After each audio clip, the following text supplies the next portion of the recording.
Hello, my beautiful friends. It's Never Shall Never here. You're listening to the Voice and Verse podcast. Have a very blessed day.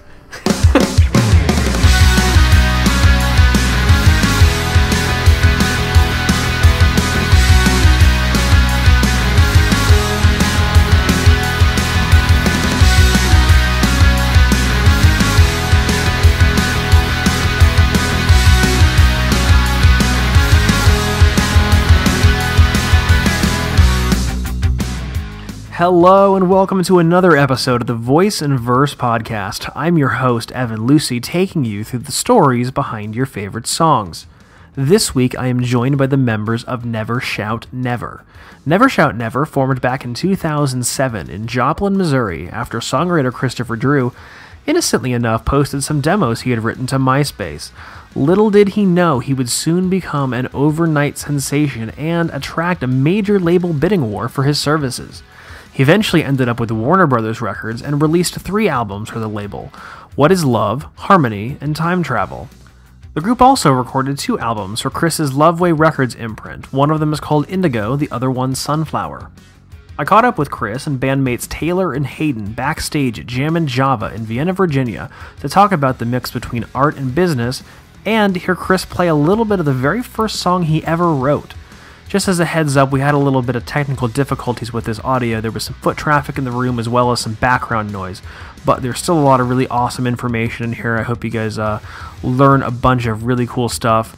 Come back to the end of the show for some news and notes, including the winner of the signed Brendan Urie poster. But until then, here's my chat with Never Shout Never.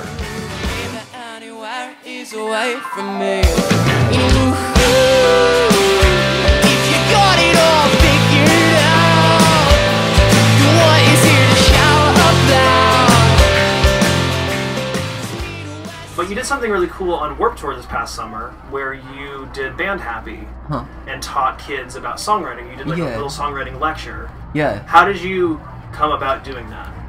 Well, we got the invite from Band Happy pretty early on whenever we decided we wanted to do the Warped Tour again, and I love the idea, I love having that one-on-one interaction with the kids first off, and then, second off, songwriting is truly my passion, beyond even performing and anything, just writing a good song. So it was amazing, it gave me the opportunity to express myself in kind of my way that I write a song to these nice folk, and then also it gave me the chance to actually write a song with the kids every day, which was cool because I actually used some of the chords. I feel like some of the chord progressions and maybe even some of the melodies. I don't have anything that I can say that I took melodies from these songs that we wrote with the kids, but it was just awesome, man.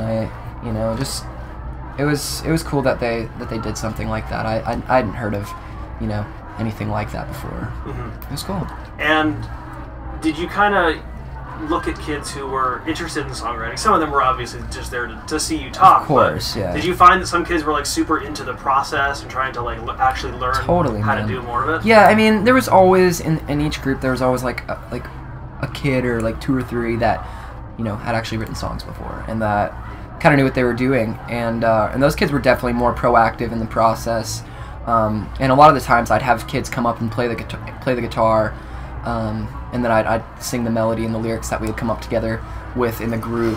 So definitely there were some kids there. I mean, there were some kids that even gave me demos and stuff that were like, yo, these are my songs, check them out, and I actually listened to quite a few of them, and they were pretty good. I was stoked. I remember there was one girl in particular that came up. I can't remember her name, but she came up and she played an original song that I was really impressed with. The lyrics were really, really well thought out, and it was cool. Did you have somebody, excuse me, like that for you to kind of show you the ropes on songwriting, or was it just kind of one of those things you just got to figure it out as you go along? Yeah, I mean, I would say if anything, I'm self-taught and with everything that has to do with music, and these 2 other cats are, self-taught in the sense of where we never paid for lessons, but I would say really it was just kind of about learning songs. Once I learned my first couple Dylan songs, I kind of realized you can kind of just use the same chords over and over again and change the lyrics around, and you got a song. So really, I mean, it was mostly just from friends. I mean, I was gonna say We have- I got we a have lot of better. some I got friends that yeah, play exactly. and write I got a lot songs. better just watching other people how they write songs and stuff, and how they record it. Yeah, I mean, Fortunately, all of our friends are very talented musicians. Most more so than us. They're very, very good. yeah, it sucks to admit it, but yes. So it's nice to have that group of friends where we can all get together and you can learn stuff from everybody and pick up on little nuances of how somebody does a thing. I mean, my main thing though is just learning songs, learning other songs. You know, I've learned a bunch of Beatles songs, a bunch of Dylan songs, been taking down some Stone songs and stuff, and you know, it's really about learning the songs that interest you, and that's how I learned everything. It's just from learning other songs and you know, reading poetry books for lyrics, things like that. You know. The thesaurus is a great tool whenever you're writing songs. That's kind of one of my secrets that I like to share with. It's not really a secret, I guess, if I like to share it, but it's kind of one of the best tools that I use for bring a little more complexity to the lyrics. Is you know, if there's a couple words that seem a little too plain Jane, you know, go back and open your thesaurus on your phone, or if you got one, you know, like a hardback or whatever. Open that thing up and find some more peculiar, more interesting, you know, maybe some more extravagant words, you know, that really are maybe a little out of your vocabulary. the thesaurus. So I mean, thesaurus. I think that's cool. But What's a thesaurus? Thesaurus haven't walked these lands in 20 million years. Do you guys remember the first songs that you ever wrote? yeah, I remember the first song I wrote. It was terrible. the first song I ever wrote. Yeah, mine was called Beneath the Silence. Okay. I can play it actually if you like. I mean, that's like super live. Let me just try and remember. Oh, damn it. Do you really know how to play it? Yeah. Trapped beneath the silence of a broken heart, I know that my decisions were not always so smart. I wish that there was some way I could take them back. You say it to my face like I don't know what I like. It picks up. Played this for the 8th grade talent show. Yeah. Oh, Oh yeah. and then it goes into the 3/4 tempo or time change. Now I know how it feels to be alone. There's no one there to stand beside you. I wish I wouldn't have to learn the hard way, but I've been hurt. I thought your first song was that. I was afraid to move on. I was afraid.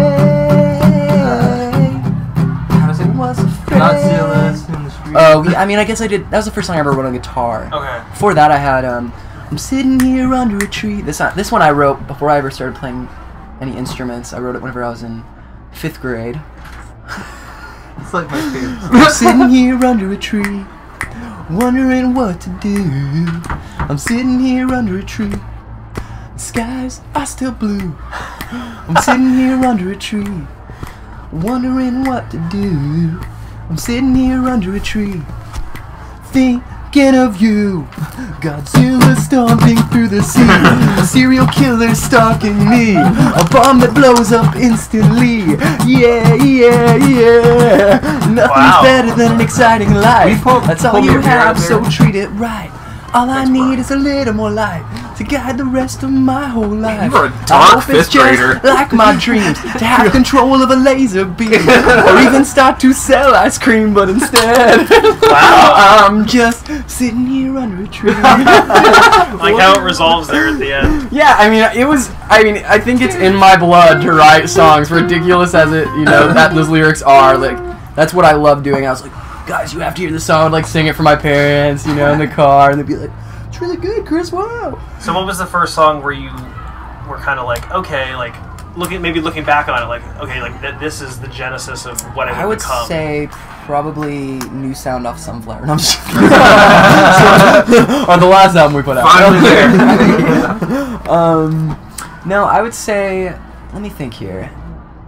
what did we have back in the day that we released? I mean, I guess like Smell You Later, maybe. I mean, that one's like the first Never Shot song that came to be an actual recorded song that we released. But before that, I mean, we had all sorts of songs like, because we played in a band whenever we were younger. Like whenever I was like 14, Hayden was like 13 at the time. Like he's like 6 months younger than me, and then Taylor was like what, like 16? 40. So you signed with Warner Brothers a few years later. Yeah. And you had a really good relationship with Tom Whalley. Yeah, signed he was my guy. But as you and I have talked about in the past, there's always this like relationship butting heads between like the machine and the musician. Did you have any pressure from the label to write songs a certain way or to? You know, I never had any pressure on the creative side because whenever I signed, I made it so clear to them that I was like, this is my thing. I don't want, you know, like I'm writing everything. You know, like put me with a producer. That's amazing. You know, I thought first, you know, big producer I worked with was Butch Walker. You know, thought he was great.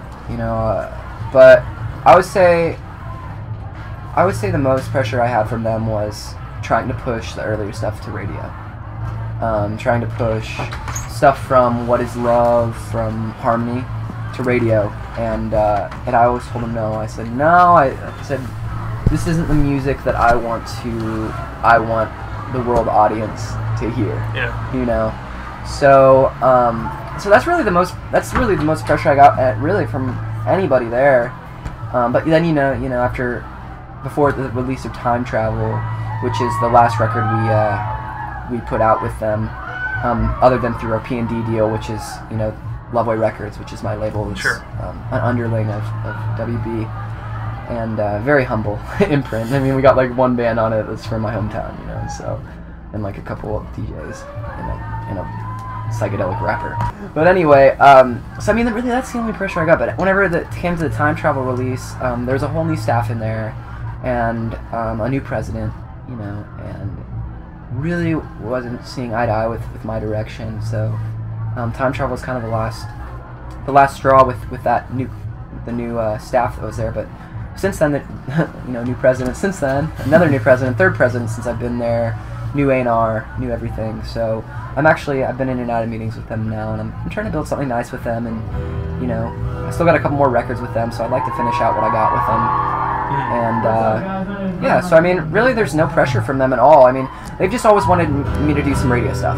Yeah. You know, and I think we're getting to the point now where I'm comfortable enough with my maturity level artistically and songwriting wise, to where I'm totally okay to go to radio if the opportunity comes along. Yeah. But at the time, I just wasn't.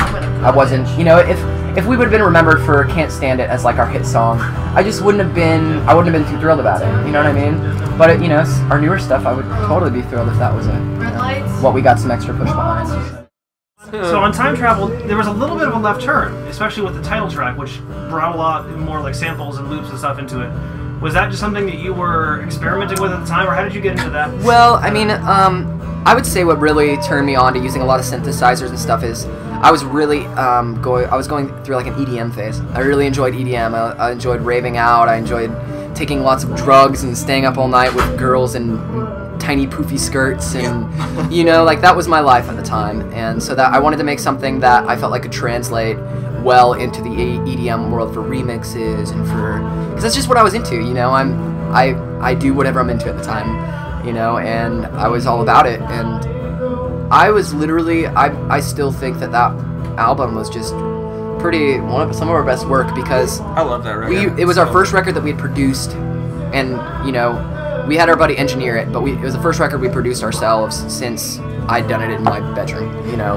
and I feel like it's our best sounding record, and that's something that I'm really proud of, is that we did it all ourselves. And I mean, it was definitely a left turn, but our main reason for doing it is we wanted to open up the doors of like anything is possible with this project. We can do whatever we want. We don't care if it's gonna, you know, backlash, because after that album, I mean, a lot of people just kind of disowned us. A lot of fans did. I was gonna say, at first it was disheartening because people. I mean, it wasn't disheartening, but it was it kind like, of was. It was honestly. like people weren't into it, but it honestly ended up being really good for us in the long run, because it after a while we started to realize that, you know, it took some time, but a lot of our fans were really, really into that record. Yeah, I've had more like sentimental things about like that album from people my age. Yeah. You know what I mean? That's what I wanted to make. 'Cause I wanted to make an album for people my age. You know, at the time I was 20. You know, 19, 20, and I wanted to make an album for them, and we did, you know. And I've had people that my age and older that have, you know, come up to me at shows being like, dude, like, you know, first time I ever fucking like smoked DMT, I played time travel, you know, and like, and you know, and that's what I was into at the time. You know, nowadays I've chilled out a lot. I don't like drugs. I don't like putting them into my body. I'll still smoke a little pot and drink some wine, but you know, at the time that's just what I was into. So you can totally hear it, and you know, I feel like every good band has a sick psychedelic record, though. You know, and we're definitely gonna keep experimenting. I'll just break the news right now. I mean, why not? You know, we're putting out our next record that we're doing with Never Shout. It's gonna be our 6th studio album, and it's gonna be redos. It's gonna be redos. It's gonna be called Recycled Youth. Nice. It's called Recycled Youth, and it's all redos of old songs from my youth. You know, songs that I wrote back then, but redoing them acoustic and jammy.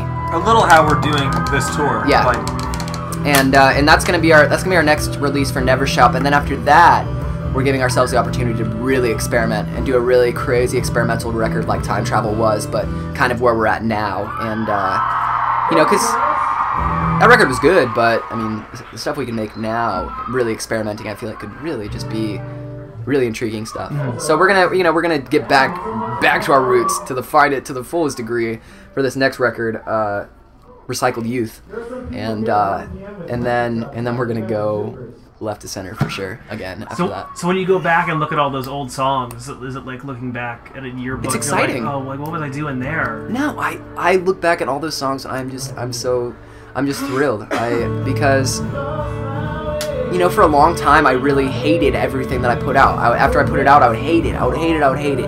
But then I've hit this point now where I listen back and I smile and I'm like, oh, that's so awesome. That's where I was at, and it's like like a diary. It's like a journal that I keep. You know, these songs are, and you know, some spots, yeah. I mean, some songs are a little embarrassing. You know, just from where I was at. Like I got into really cutesy music for a while, and yeah, I mean that's you know, that's what most people even know this band for. But that's not.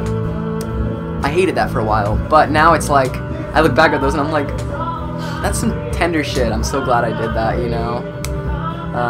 So yeah, I mean, I look back and I'm stoked. I'm actually thrilled to go back and revisit a lot of them. it'll be fun, especially be able to do things now that we couldn't have done then. Sure. Just like maturity-wise, we're just a lot better musicians instruments now. and stuff like that. So Yeah, we're pretty cool. Oh my god. As long as you don't like do what George Lucas did and just like completely Just alter. bombs. Yeah, like Greedo shooting first. Like, No, I think we'll be fine.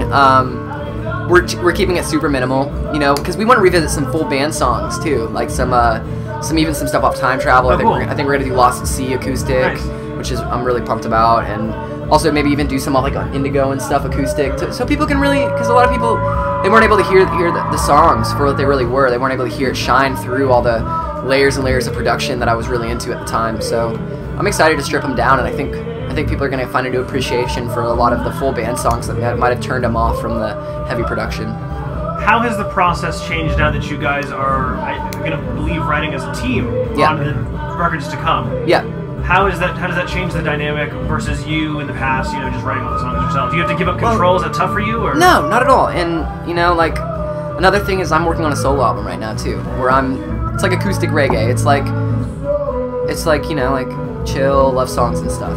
And me doing that opens up doors for us to literally, you know, because I am kind of a control freak whenever it comes to writing songs and stuff. You know, I wanna know that I wrote it all, but now having the other outlet, you know, which is gonna come next year, having that other outlet for the acoustic, more chill, laid back stuff, it opens up so many opportunities for me to have not any pressure on trying to control, you know, and just really, I mean, I'm excited about this new stuff. We've been brainstorming on a lot of stuff. We've already got some ideas for some songs, and they're really cool. Yeah, I'm stoked on it. you have a lot of different projects. You said you're doing a solo record. You got Never Shout. You've got Eat Me Raw. we've got tons. You got a Gonzo Gonzo, record. yeah. You guys just workaholics. Just get bored Never stop. not doing stuff. Never stop. At least I never stop writing. Yeah, I get bored sitting at home, like, because especially when we're not doing Never Shout or Eat Me or whatever, and you know, just kind of sitting around like twiddling your thumbs, and it's like, you know, you start go writing, and then I mean, Hayden's got songs, and I've got, you know, songs that I've written, and then Chris has, you know, solo stuff, and then on top of that, Eat Me Raw and Never Shout. Yeah, I mean, I just got done. I just got done recording 20 demos for my solo stuff before, like, this last month. So I mean, we're literally shitting out songs, and it's fucking awesome. I mean, I feel like we're definitely like in our prime whenever it comes to creativity. We've hit a maturity level creatively. There it is. Creatively. We've hit a maturity level that I'm super stoked about, and I really think 2014 is going to be a great year for everything I'm involved in, for everything these cats are involved in. You know, I think it's definitely exciting stuff, and these 20 songs I did for the solo record, I think, are some of my best songs, and I think it's only going to keep getting better. So I'm excited to see what we come up with for the next Never Shout album after Recycled Youth. Because Recycled Youth is going to be really, I think, really key for the fans and kind of seeing, you know, our development as a group. And then after that, we're just going to just go crazy and lay it on. Really make something experimental and something that we've never done before. Most likely it's going to be pretty rockin'. Pretty rock. Like, does all your stuff start on acoustic guitar? For me, it starts on acoustic or piano. Yeah, acoustic or piano. I mean, that's how I write all my songs, on acoustic or on the only electric. way. Usually, it's the closest thing to play, but anything's available. Yeah, I've never really written anything on bass before. Now that I think about it. Write some sick bass lines. There have been times though where I've never written anything on bass. You've never written any songs on bass? Like full songs. Like I've written all kinds of goofy bass lines and things. I've never written like a song like. Hey, you've never written anything on drums, have you? I was about to say, I have actually. There have been times when I've been sure, I know what you mean. You know, like I'll hear a beat in my head. I'm like, oh, dude, that'll be a cool. And you're like, kind of, yeah, for sure. I've done that before too. Yeah. Start out with a rhythm in your head and then go off that. You got a nice studio rig you got in California now. How does that change the process now that you, in the past, you know, you were kind of limited to just like what you had was an acoustic guitar, but now you've got all these things at your disposal, and you've made some pretty experimental records. How does that change the songwriting process? Does it take the lid off and you can just like do whatever you want now? It's definitely stress-free. I mean, you know, because then usually it's going to the studio, work all day, you know, go to sleep at night, wake up, do the same deal.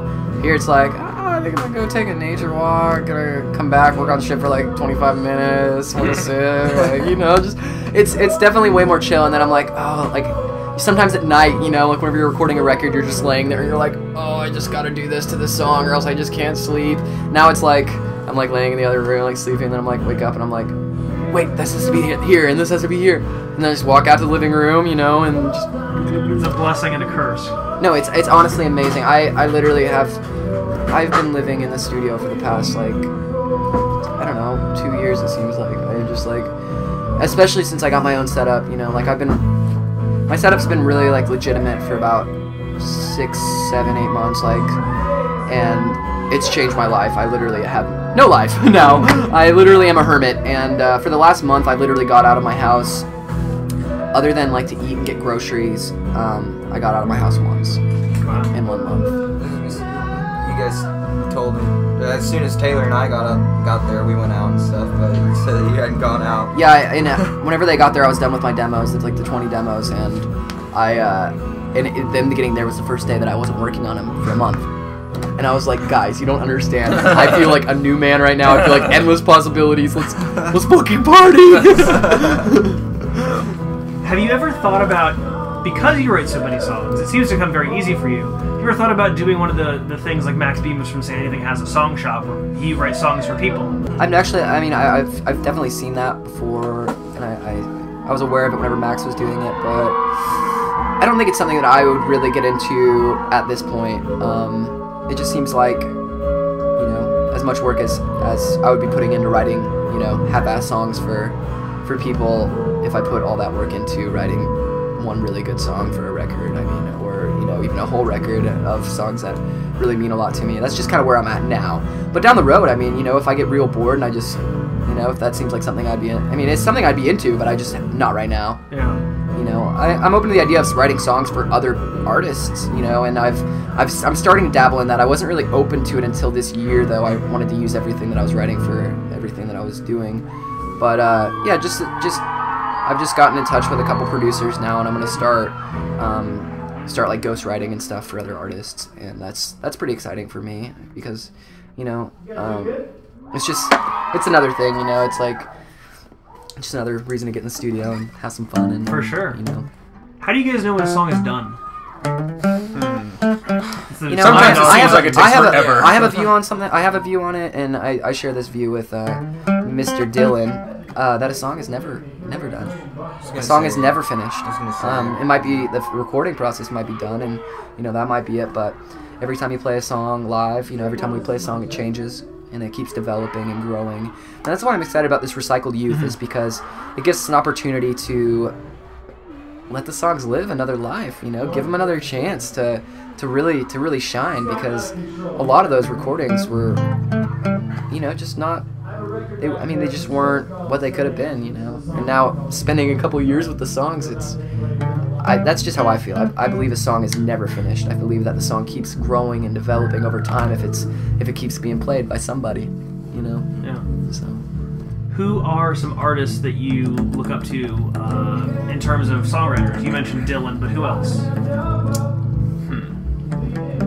It's a good question, because sometimes it's hard to like distinguish between good songs and like good songwriters, and you know,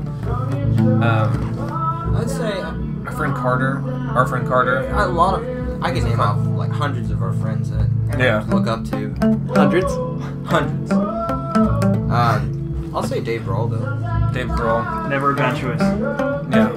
I watched a thing one time where he was like pretty much showing like how to write a pop song in like 30 seconds kind of thing. I mean, I would say, It was honestly, just so good. It was so cool. I got a lot of inspiration from my solo stuff, because my solo stuff's like acoustic reggae, and he's not really reggae, but Bill Withers. Sure. I was messing around with a couple of his songs, getting some inspiration for some of the tunes I was working on. Nice. James Taylor. Absolutely.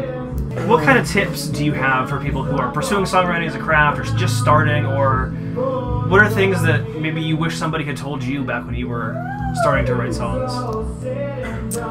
I mean, I always tell people, learn your favorite songs first. Learn your favorite songs, learn what you're trying to go for, and then you'll kind of have a vibe, you know? You'll kind of know what other people are doing, and then make it your own, you know? Change some stuff around, you know, like, that's the thing is nothing is truly original, you know what I mean? Everything is kind of off of something else, you know. Even the greats, you know, had their inspirations that they learned their songs and wrote their songs off of, you know. So, I mean, I motivate people to learn their favorite tunes and, you know, put it in their bank of things they can choose from, and kind of go off that. And another tip would be just fucking have some fun doing it. Like, have some fun doing it, and also record everything you do on your phone, because a lot of stuff, I feel like I've written some amazing stuff in the moment and didn't record it and forgot it. There's probably, you know, at least a dozen songs that I've, not full songs, but like, you know, verse choruses that I've written and didn't record, and I'll be like, oh, I'll remember that like in like an hour or two and come back to it. Totally forget it, and I'm like, oh my god, that was like one of my favorite songs I've written. Could have been like, the biggest song in the world. Yeah, it's like that was one of my favorites. So record everything you do, whether it's on like a little cassette player or, you know, and listen back, and that's how you get comfortable with your voice is keep listening back, you know, because I learn from every record that I do. I listen back on my voice, you know, and I'm like, okay, so I like this about that, and this about that, and then you can develop it that way. So I always tell people to record, listen back, and do it again. Do that every day. Don't ever don't ever stop. That's the thing is it literally, you have to write every day if you want to reach your full potential, you know, because I sit down to a guitar every single day of my life and try to write something. And I think it's just like a sport, you know. It's just like somebody that wants to be the greatest basketball player in the world. You don't think that they're just going to pick up a basketball like every 3 days and go shoot one hoop and then expect to be the best basketball player in the world, you know? Like, they are literally on the court all day, every day, shooting hoops, dribbling, working on different things in their game, you know? And songwriting is the exact same thing. If you want to be great, you're going to have to sit down to that shit every single day. You're going to have to watch YouTube videos of your favorite basketball players and how they do it. And you know what I mean? Like, change that around to songwriting. You know, find your favorite songwriter and see how they do it and work off that, you know? So it's the biggest piece of advice I can give to anybody is practice. Yeah. Practice. And don't be afraid to keep it simple at first either. Yeah. I mean, hell, our most popular song is literally 3 chords that I wrote on the ukulele while I was driving to the studio. Literally, knees on the wheel, ukulele in hand, wrote Trouble literally on the way there. Wow. You know what I mean? So don't be afraid to keep it simple and... and now anytime I'm writing a song, I'm like, oh, I have to have like 30 chords in there doing different augmentations, blah, blah, blah, blah. And literally, and everybody's like, oh, that song's too weird, the chords, I can't follow that, sorry. But so don't be afraid to keep it simple, some of the greatest songs, most of the greatest songs ever are very simple chord progressions and more focused on the melody and lyrical content, so. Where can people find you online? So yeah, I mean, I would honestly say the best place to find us is nevershoutnever.com. And you can find everything you need on there. Awesome. It's got all the links, Yep. all the widgets. nevershoutnever.com. Cool. Awesome. Thanks, guys. Our Thank pleasure. Appreciate it. All right, guys. Well, there you have it. I hope you enjoyed that. I would like to thank Chris, Taylor, and Hayden for coming on the show and talking shop for a little bit. As they mentioned, stay tuned to nevershoutnever.com and get all the updates about their new music that's coming out this year.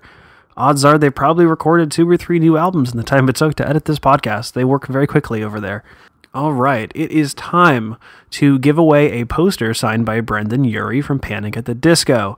All you had to do was follow us on Twitter, that's twitter.com/voiceversepod, and retweet a special tweet that we put out there, and I went through randomly earlier today and picked out a winner. So congratulations to @CatsOrLeave. Shelby, I believe that is your name. You are the lucky winner. And I will be DMing you soon to get your contact information. Huge thank you to everybody who entered. I was blown away by the number of entries into this contest. So we're going to be giving away tons more stuff on future episodes. Everything from CDs to signed memorabilia to maybe some other cool stuff. We'll see. We'll see what we can drum up. So stay tuned to that on future episodes of the show. As always, you can interact with us online at www.voiceandversepodcast.com, on Facebook at facebook.com/voiceandversepodcast, or on Twitter at twitter.com/voiceversepod. As always, you can subscribe to the podcast on iTunes. Go on there, leave us 5 stars if you like what you hear. Then come back in 2 weeks for another episode of the Voice and Verse podcast when we uncover more of the stories behind your favorite songs. Thanks for listening, guys. We'll see you next time.